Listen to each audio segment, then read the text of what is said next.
Assalamualaikum warahmatullahi wabarakatuh. Halo semuanya, selamat datang di presentasi kelompok 4 pada mata kuliah Biologi Umum bersama Ibu Ganda Hijrah Selaras MPD. Kelompok 4 yang beranggotakan Asia Hamini dengan NIM 25035052, Fahira Salsabila dengan NIM 25035060, dan Gina Nisrina Zahira dengan NIM 25035116. Di kesempatan kali ini, kelompok kami akan mempresentasikan mata kuliah Biologi Umum dengan membahas 3 topik utama, yaitu yang pertama, pengertian biodiversitas yang akan disampaikan oleh Fahira Salsabila. Yang kedua, hubungan biodiversitas dengan taksonomi yang akan dijelaskan oleh Asia Amini, dan permasalahan yang terjadi pada biodiversitas Indonesia yang akan saya bawakan sendiri. Saya, Gina Nisrina Zahira, bertugas sebagai moderator sekaligus pemateri ketiga. Baiklah, langsung saja mari kita mulai dengan pemaparan dari pemateri pertama, yaitu Fahira Salsabila. Baik, terima kasih kepada moderator. Perkenalkan, saya Fahira Salsabila dengan NIM 25035060. Di sini saya akan membahas tentang pengertian biodiversitas. Apa sih biodiversitas itu? Biodiversitas atau keanekaragaman hayati adalah keanekaragaman pada makhluk hidup yang menunjukkan adanya variasi bentuk, ukuran, penampilan, serta ciri-ciri lainnya. Keanekaragaman ini terjadi karena adanya pengaruh faktor genetik dan pengaruh lingkungan yang mempengaruhi fenotipnya. Nah, biodiversitas sendiri mencakup 3 tingkat utama.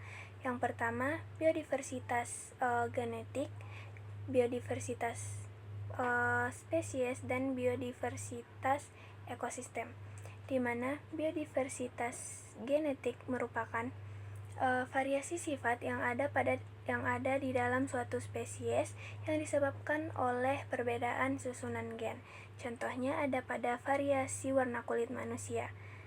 Yang kedua, biodiversitas spesies, di mana biodiversitas spesies ini mengacu pada jumlah total spesies di area yang ditentukan, atau jumlah spesies yang berbeda dalam suatu ekosistem atau wilayah, serta jumlah relatif suatu spesies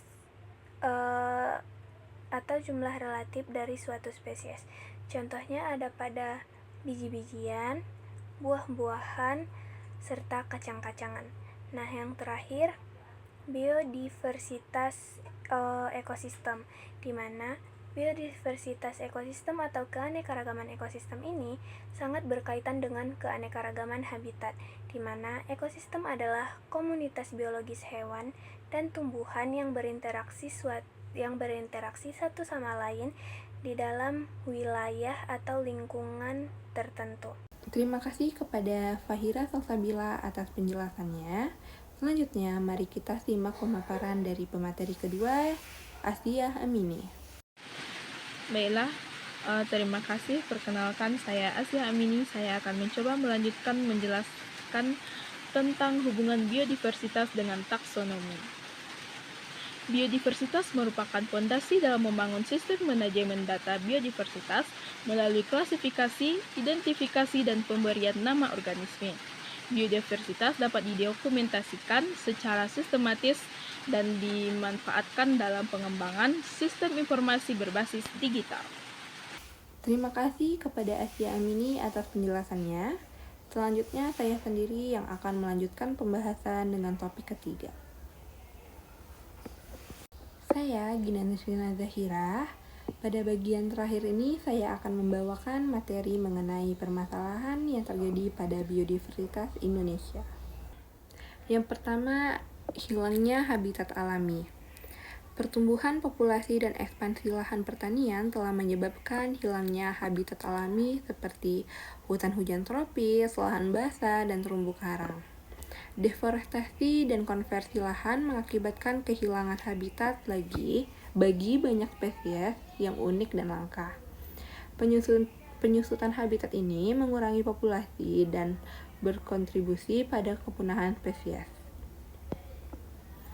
Nah, yang kedua itu ada perburuan dan perdagangan ilegal. Perburuan dan perdagangan ilegal hewan liar menjadi ancaman besar bagi spesies tertentu, terutama hewan yang dilindungi. Kepentingan komersial dalam perdagangan satwa liar seperti burung, reptil, dan mamalia telah menyebabkan penurunan dramatis dalam populasi beberapa spesies. 3. Perubahan iklim. Perubahan iklim memiliki dampak negatif pada keanekaragaman hayati. Peningkatan suhu, perubahan pola curah hujan, dan fenomena cuaca ekstrim dapat mengubah kondisi habitat dan mempengaruhi siklus hidup spesies tertentu. Spesies yang tidak mampu beradaptasi dengan cepat berisiko menghadapi kepunahan. Dan yang keempat itu ada pertanian intensif dan penggunaan pestisida. Pertanian intensif dengan penggunaan pestisida dan bahan kimia pertanian berlebihan dapat meracuni tanah, air, dan organisme non-target. Dampaknya merugikan bagi organisme tanah dan air, serta mengganggu rantai makanan dan ekosistem secara keseluruhan. Terakhir, pengembangan infrastruktur dan pembangunan lahan.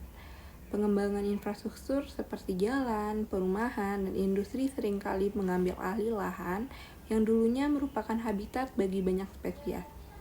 Pembangunan yang tidak terkendali dapat merusak ekosistem dan mengurangi keanekaragaman hayati. Baiklah teman-teman, tadi kita sudah membahas bersama 3 topik utama tentang biodiversitas. Demikian presentasi kelompok kami untuk mata kuliah biologi umum. Semoga apa yang kami sampaikan bermanfaat dan dapat menambah wawasan kita semua. Terima kasih atas perhatian dan partisipasinya. Wassalamualaikum warahmatullahi wabarakatuh.